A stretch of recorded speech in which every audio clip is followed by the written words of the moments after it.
세부의 고래상어 투어와 험준한 산을 탐험하는 짜릿한 캐녀닝, 타이베이의 필수 코스 야시장 투어처럼 여행지에서 꼭 해야 할 투어들이 있죠. 발리는 넓은 지역만큼 투어들 역시 다양해서 여행객들이 즐길 수 있는 액티비티도 무궁무진합니다. 이번 발리의 중심인 우붓과 북부, 동부 액티비티 가이드 시리즈를 시작으로 발리의 남부 투어 가이드와 누사페니다 섬 투어 가이드, 그리고 발리의 대표 관광지역에서 즐길 수 있는 투어들을 저희가 직접 두 발로 경험한 곳을 소개해드리고 각 투어의 장단점과 비용, 팁들까지 알려드려요.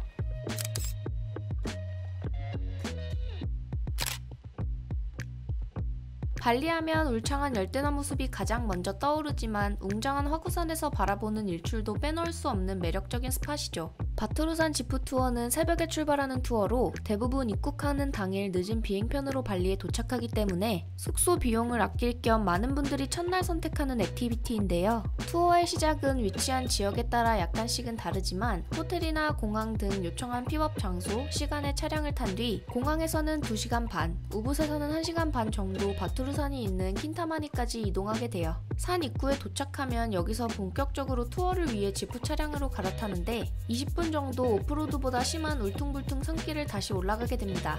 굽이굽이 산길을 올라 드디어 일출 포인트에 도착하면 색색의 지프들이 차례대로 질서정연하게 자리를 잡고 일출까지 2시간 정도를 대기하게 돼요.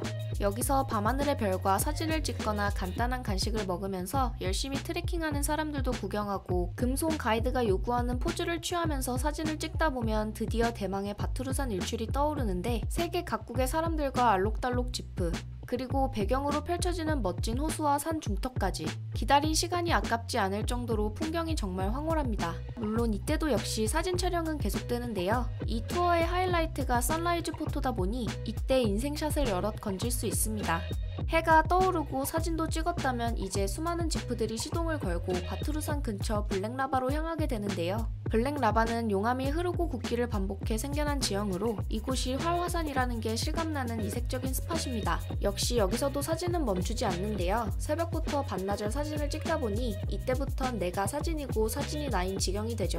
그래도 지프와 바투르산 배경, 블랙라바의 조합으로 결과물은 참 좋습니다. 블랙라바까지 끝났다면 이제 지프를 갈아탔던 곳에서 타고 왔던 픽업차로 갈아타고 마지막 코스인 바투르뷰 카페를 가게 되는데 대표적으로 많이 찾는 아카산은 전망이 뚫려 있어 바투르산과 호수를 한껏 즐길 수 있어요. 여기서 한국의 라면과 비슷한 미 아카사와 아침 메뉴를 먹으면서 여유를 즐기다 보면 모든 일정이 마무리됩니다.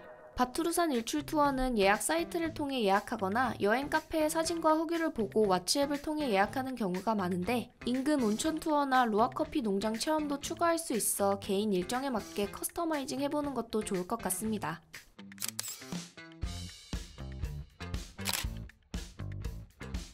우붓 중심에 위치한 몽키 포레스트는 천여 마리의 야생 원숭이들이 자유롭게 생활하는 군락으로 발리에서 꼭 가봐야 할 대표 관광지인데요. 몽키 포레스트는 이름처럼 울창한 숲속 자연보호 구역으로 크고 작은 야생 원숭이들을 가까이에서 만나볼 수 있습니다. 옥수수를 야무지게 먹고 있는 친구들부터 꽃을 비벼 나오는 향기에 취한 녀석, 연못 위 나무를 타면서 물놀이를 즐기는 원숭이들까지 고개만 돌려도 사방의 원숭이들이 뛰놀고 있어 굉장히 재밌고 이색적인 공간이에요. 이곳에서는 원숭이를 먹이로 홀려 같이 셀카를 찍는 몽키 셀피가 필수 코스인데 먹이 피딩하는 날에는 셀피를 진행하지 않으니 여행 전 사이트를 참고해 일정을 확인하시는 게 좋아요. 물론 몽키 포레스트의 원숭이들은 야생성이 남아있기 때문에 꼭 알아야 할 주의점도 몇 가지 있는데요. 이곳의 야생 원숭이들은 불편함을 느끼면 싸넣어지기도 하고 관광객들의 소지품을 훔쳐 도망가는 상황이 빈번해서 시선을 정면으로 계속 마주하는 것은 피하고 귀중품은 따로 안전하게 보관하시는 게 좋습니다. 원숭이는 발리 힌두교에서 신성하게 여기는 대표 동물이자 힌두교의 대표적인 서사시 라마야나에도 등장하는 만큼 관광지로서의 매력도 많고 울창한 숲으로 햇빛을 피해 걷기도 좋아서 한두 시간 산책 코스로 추천드립니다.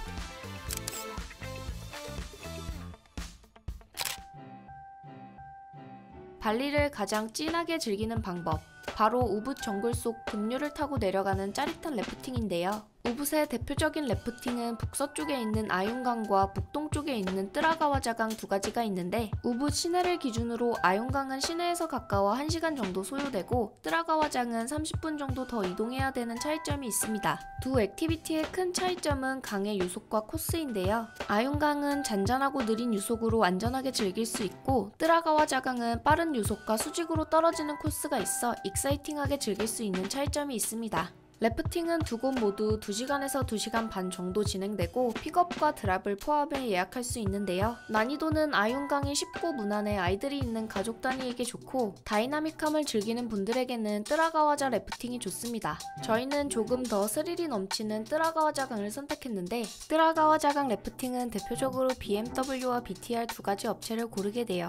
두 업체의 투어 진행 차이점은 거의 없지만 픽드랍 비용이 BMW가 약간 더 저렴해 저희도 이곳을 이용했습니다. BMW 래프팅은 걸어가는 코스가 짧고 짚라인까지 준비되어 있어 시작부터 편하게 스타트할 수 있어 장점이 있어요. 헬멧과 구명조끼를 입고 간단한 교육을 듣고 나면 보트를 타고 본격적으로 강 하류를 향해 나가는데요. 빠른 유속으로 재미도 있지만 울창한 야자수가 파노라마로 펼쳐져 정글 속으로 탐험하는 착각이 들 정도로 이색적인 액티비티입니다. 급류를 타고 가다 보면 마주하는 수직 낙하와 머리 위로 세차게 떨어지는 폭포, 중간에 히든으로 나오는 대나무 장애물까지 2시간 동안 발리의 경치를 스릴있게 즐길 수 있어요. 코스 중간에는 그늘집과 간이 화장실이 있는 포인트에 들러 쉬거나 간식, 음료를 구매해서 마실 수 있는데, 가격이 비싼 게 단점이지만 잠시나마 재정비하는 시간을 가질 수 있어요. 잠깐의 휴식을 끝으로 다시 강을 지나 1시간 정도를 더 지나게 되면 어느새 래프팅이 끝나고 강 하류에 도착해 투어에 포함된 현지식 점심을 먹게 되는데요.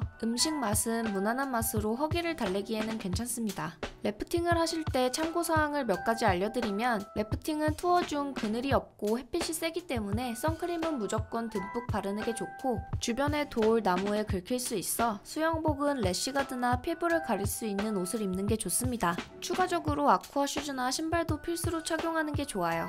뜨라가와자강 래프팅은 오전 10시 시작을 기준으로 모든 투어가 끝나면 오후 1시 정도에 종료돼요.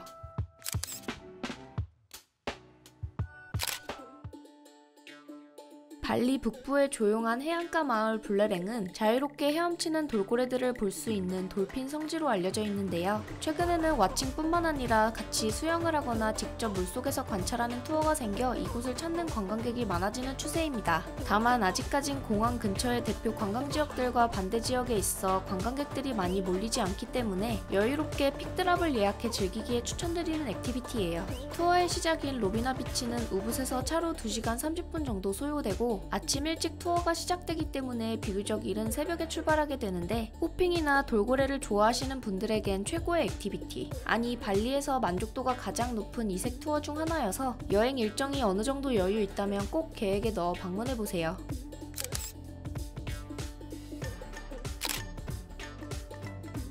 발리에서 가장 유명한 관광 투어 중 하나인 동부 투어. 새벽에 시작해 반나절 동안 발리의 대표 명소를 묶어 돌아볼 수 있어 여행자들에겐 필수 선택지와도 같은 투어인데요. 특히 사진을 찍기 좋아하는 분들에겐 인스타그램 명소 투어라고 불릴 만큼 이색적인 포토스팟이 많은 코스입니다. 동부 투어는 보통 이른 새벽에 픽업 차량을 타고 출발해 첫 번째 코스인 램프향 사원으로 가게 되는데요. 발리의 6대 성지 램프향 사원은 반으로 갈라진 칸디벤타르에서 사진을 찍기 위해 이른 아침부터 전 세계 여행자들이 몰리는 대표 관광 명소입니다. 입구에 도착하면 산 위에 있는 사원으로 가기 위해 미니버스로 갈아타고 약 10분 정도 올라가고, 사원 앞 매표소에 도착하면 사원에 입장하기 위해 발리 전통의상 사롱을 두르게 됩니다.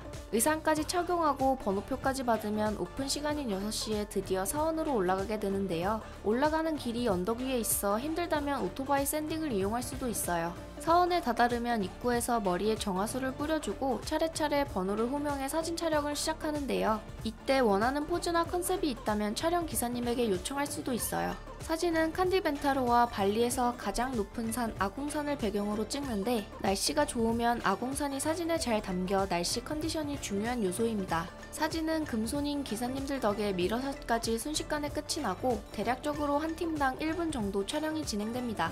모든 촬영이 끝나면 매표소로 내려와 올라오는 버스를 다시 탑승하면 되고 모든 투어가 종료되는데요. 거울에 비친 천국의 문과 아궁산이 감성적이어서 만족도가 높은 투어입니다.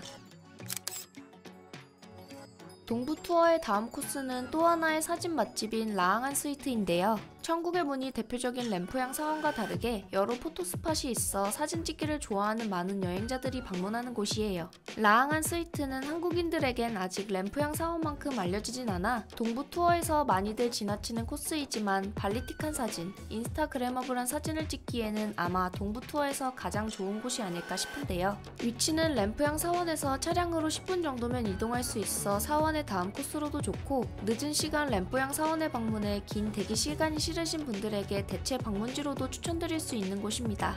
라앙안 스위트는 매표소에서 표를 구매하고 지프로 한번 갈아탄 뒤 입구까지 5분 정도 산길을 올라가게 되는데, 바투르산 일출 투어보다 길이 험해 차가 많이 뒤뚱뒤뚱거려요. 열심히 산을 타고 올라가면 드디어 아궁산을 배경으로 파노라믹한 풍경이 펼쳐지는데요. 기본적인 포토존부터 깔끔한 화이트톤의 소형 천국의 문, 발리 동부의 바다를 배경 삼아 찍을 수 있는 나룻배와 특히 가장 마음에 들었던 아궁산 배경의 나무 포토존까지 사진 촬영이 목적이라면 이만큼 좋은 곳이 있을까 싶을 정도로 좋은 곳이에요.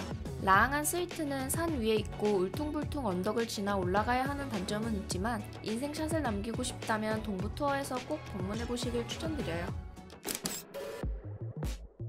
발리로 여행 다녀왔다 하는 분들의 사진을 보면 잉어떼 샷도 필수로 들어가 있는 사진이죠. 발리의 워터팰리스 티르타 강가에서 성인 팔뚝만한 잉어 먹이를 주며 이색적인 사진을 남길 수 있어 인기가 정말 많은 곳입니다. 티르타 강가는 발리의 힌두교 문화에서 믿는 여러 신 중 물의 신을 기리는 정원으로 1948년 카랑가센 왕명에 의해 조성된 곳인데요. 물의 신 외에도 여러 신들의 동상과 정원이 꾸며져 있어 여유롭게 산책하며 둘러보기가 좋습니다. 티르타 강가에 도착하면 입구부터 잉어 먹이를 판매하는 노점 가판이 보이고 잉어와 사진을 찍기 위해 먹이를 구매하는데, 어떤 먹이든 상관없이 잉어들이 달려들어 저렴한 걸 구매해도 괜찮아요. 매표소에서 입장료를 지불하고 정원으로 들어서면 넓은 연못과 우글우글한 잉어떼, 그리고 물의 정원을 잇는 돌판들이 보이고 보통 돌 위에 앉아 사진을 촬영하게 되는데요. 알록달록 통통한 잉어들의 쨍한 색감으로 먹이 피딩 중 여러 인생샷도 찍을 수 있습니다. 티르타 강가는 잉어 피딩 사진 외에도 정원이 잘 조성되어 있어서 여러 스팟을 돌아다니며 여유를 즐길 수 있는데요. 그늘이 없고 햇빛이 쨍쨍하기 때문에 모자를 챙겨가시는 것도 좋습니다. 우붓 일대에는 원시림과 더불어 크고 작은 폭포들이 많은데요. 대표적으로 잼블랭, 칸토란포, 투카트체풍 등 여러 유명한 폭포가 있지만 잔잔한 계곡 수영과 세차게 떨어지는 폭포, 두 가지 스타일의 폭포를 즐길 수 있는 고아라자 폭포가 인기가 많아요. 고아라자는 입구에서 10분 정도 나무다리와 돌담을 건너 우거진 정글을 내려가면 만날 수 있고, 길이 외길 하나이기 때문에 찾아가기는 어렵지 않은데요. 폭포에 도착하게 되면 좌측에는 계곡물로 형성된 수영장이, 우측에는 시원한 소리와 함께 줄기차게 떨어지는 폭포를 볼 수 있어요. 폭포를 배경으로 포즈를 취하면서 사진도 찍어보고 더운 날씨에 차가운 계곡물에서 수영도 즐기며 힐링을 즐길 수 있습니다. 계곡 옆으로는 간이 설치된 탈의실이 있지만 시설이 좋지 않아 미리 수영복을 입고 가시는 것도 추천드려요. 발리의 트레이드 마크와도 같은 라이스 테라스는 계단식으로 펼쳐진 광활한 다랑이 논이 이색적인 곳인데요. 인도네시아의 주식인 쌀의 농사 문화와 감성 사진을 찍기에도 좋아서 필수로 방문하는 또 하나의 코스예요. 뜨갈랄랑 라이스 테라스는 앞서 다른 투어처럼 별도 다이나믹하게 즐길 수 있는 액티비티는 아니지만 파노라마로 펼쳐지는 논 사이사이를 여유롭게 산책하거나 유명한 정글바, 카페에서 힐링할 수도 있어요. 대표적으로 우붓에서 논뷰와 수영을 즐길 수 있는 크레티아 우붓도 전세계 여행자들이 모이는 핫플레이스인데, 전망이 좋은 유료 좌석뿐만 아니라 별도 무료 좌석이 있어 운영시간에 맞춰 오픈런도 아깝지 않은 곳입니다. 초록초록한 라이스 테라스에서의 트레킹과 함께 인생샷도 놓치지 마세요.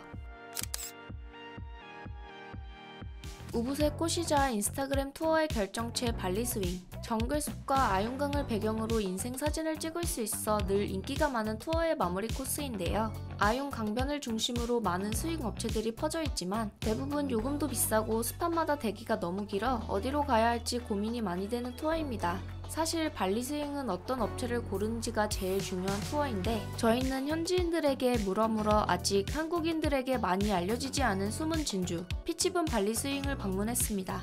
유명 업체 대비 월등하게 저렴한 가격, 친절하고 한국어가 탑재된 금손 촬영 가이드님도 장점이었지만 다른 스윙 업체 대비 많은 포토 스팟을 가지고 있고 대기가 많이 없어 대관한 듯 여유롭게 찍을 수 있어요. 추가로 발리 느낌 낭낭한 인생샷 코스를 위해 현장에서 165K를 지불해 드레스를 대여할 수 있는데 상태도 깔끔하고 착용을 전부 도와주셔서 만족도가 높아요. 10가지가 넘는 포토스팟과 열정적인 기사님 덕분에 1년치 사진까지 남김없이 찍다 보면 오두막에서 커피와 아이스티 중에 한 가지 음료가 제공되는데 발리 그 어디에서 먹었던 카페보다 맛있었습니다. 발리 스윙은 동부 투어에선 빠져서는 안 되는 필수 코스 중에 하나여서 마무리까지 알차게 계획해보세요. 이번 영상에서는 발리 섬의 중심인 우붓과 북부, 동부 쪽에서 즐길 수 있는 투어와 액티비티를 소개해드렸는데요. 액티비티 가이드 2편에서는 까마득한 절벽이 아름다운 발리의 남부와 물감을 풀어놓은 듯한 뽕따색의 바다가 매력적인 누사페니다 섬을 알려드릴게요. 그럼 안녕!